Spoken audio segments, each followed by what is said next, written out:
Sada Kane, je suis journaliste, journaliste de télévision, présentateur du journal télévisé, mais en même temps, que j'ai présenté pendant plus de 30 ans, mais en même temps, présentateur d'émissions culturelles et littéraires particulièrement. C'est la passion tout simplement parce que j'aimais la langue française et j'aimais écrire. Quand je faisais des dictées à l'école, j'avais toujours 0 faute. Et puis voilà, comme ça, l'écriture, en ce moment, il n'y avait pas encore de télé ni rien quand on était gosse. Et puis l'écriture, bon, je pensais que quand on savait écrire, on pouvait faire le journalisme. C'est ça ça a été ma passion pour le journalisme. J'ai découvert la télévision plus tard, mais ma vocation, c'est l'écriture, ma formation, c'est l'écriture. Le premier livre lu, vraiment lu sérieusement, j'ai dit toujours, je pense que c'est Karim d'Ousmane Socé Diop, que j'ai trouvé dans la petite bibliothèque que papa avait à la maison, n'est-ce pas, 2 ou 3 étagères, mais on l'appelait bibliothèque. Et puis le premier livre que j'ai lu, c'est Karim d'Ousmane Socé Diop, que mon père avait là-bas, parce qu'il lisait, il nous parlait français, il lisait. L'environnement a joué, parce que mon père était abonné à Bingo, mensuel africain, il lisait, et je me rappelle toujours, à l'heure du journal parlé, il nous obligeait à rester, il nous appelait à rester à côté de lui, écouter les informations en français. Et il nous parlait en français. Et souvent, il ramenait des journaux en français à la maison. Donc voilà, on a grandi dans cet environnement-là. Le grand avantage, qui n'est pas négligeable, c'est que nous, on n'avait pas, évidemment, on jouait au foot dans la rue comme les gens de comme les jeunes le font maintenant, dans les rues. Maintenant, les rues sont encombrées, ils ne peuvent pas le faire. Mais on avait surtout la lecture. Hein. La lecture, d'abord, c'était les bandes dessinées. Et puis, quand on devenait un peu plus grand, on allait vers les romans. Et puis, c'est comme ça qu'on était tous abonnés au Centre culturel français. Les romans, pour 15 jours, tu avais le droit de prendre 2 romans et les lire. Voilà, c'est la lecture qu'on avait. On n'avait pas la télévision. C'est notre chance incroyable. Je me rappelle la première fois que j'ai parlé de journalisme. Hein, je me rappelle quand j'ai eu le BFM à l'écrit. Hein, on était 3 à l'avoir à l'écrit parce que je faisais partie des élèves les plus brillants quand même de classe.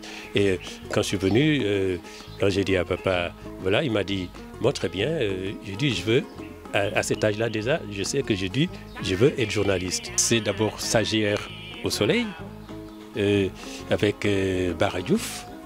Je suis allé le voir un jour et puis voilà, je veux écrire. Il me dit, qu'est-ce que tu sais faire? Je lui dis, je sais écrire. Et puis voilà, et puis je suis entré dans la rédaction comme ça. J'ai été encadré par des journalistes talentueux. Il y a mon cousin Azak Abdesalam Khan, hein, et il y a les autres.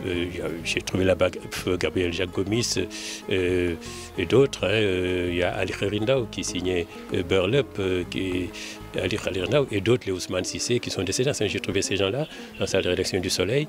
Et c'est là-bas vraiment que j'ai appris, avant d'aller à la RTS, mes premiers pas dans une rédaction.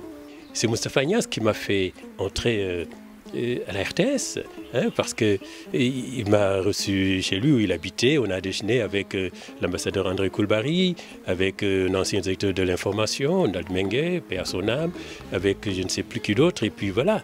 Et il savait qu'il avait vu des choses que j'avais écrites comme ça, il savait, et il a Alioune Fall, hein, père de Yemati Fall, qui était là. Bon voilà, Sada, bon voilà, et puis c'est comme ça que je suis allé Et quand je suis arrivé à la RTS, donc à la Radio Sénégal à l'époque, j'ai tout de suite intégré dans les équipes de rédaction parce que je savais déjà écrire. Mais je ne lisais pas encore parce que voilà, là il y a quelque chose qui se passait, une pratique, malheureusement on l'a laissé tomber.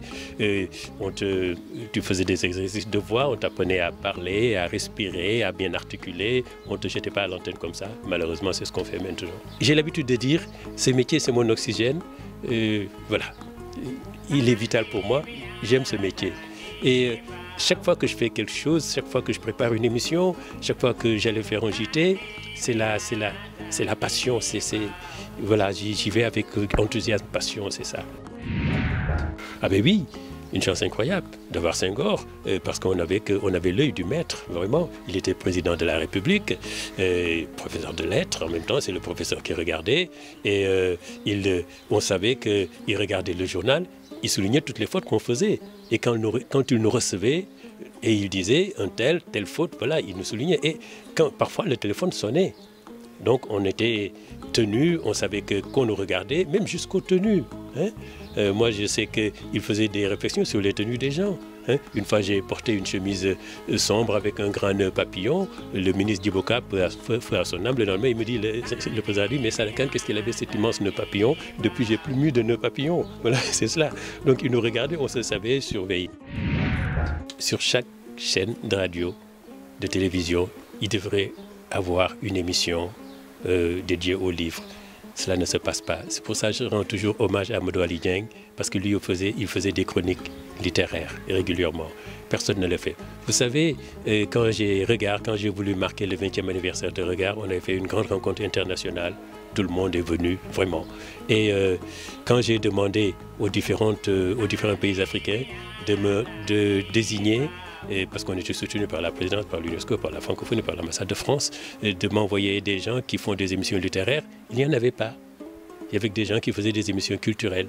Et voilà, donc le livre, on donne très peu de place aux livres dans les radios et aux télévisions, malheureusement, je trouve. Oui, ça me touche. Vous savez, je dis toujours, il arrive que souvent dans les réseaux sociaux, oui, ou bien des gens dans la rue, oui, Sadakan, il est nommé nulle part. J'ai dit, écoutez, la nation, c'est ce que je fais. Moi, je suis quelqu'un, j'ai été décoré dans tous les ordres nationaux, hein, dans l'ordre du Lion, les palmes académiques, les arts et lettres, et puis l'ordre du mérite, dans lequel je suis officier commandeur, quand Macky est venu même. Donc, j'ai été décoré dans tous les ordres nationaux du Sénégal. Hein. Ce n'est pas rien. Et il y a l'ADELP, l'Association des écrivains de langue française, qui a plus de 300 associations. J'ai reçu leur médaille d'honneur en 2000.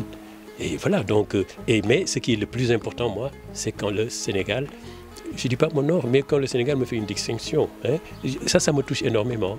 C'est une incitation à faire davantage. Parce que moi, j'ai un principe dans la vie, c'est toujours faire un peu plus, un peu mieux. La direction du livre et de la lecture, je dis vraiment, vraiment bravo. Nous sommes dans le même combat, nous faisons la même chose.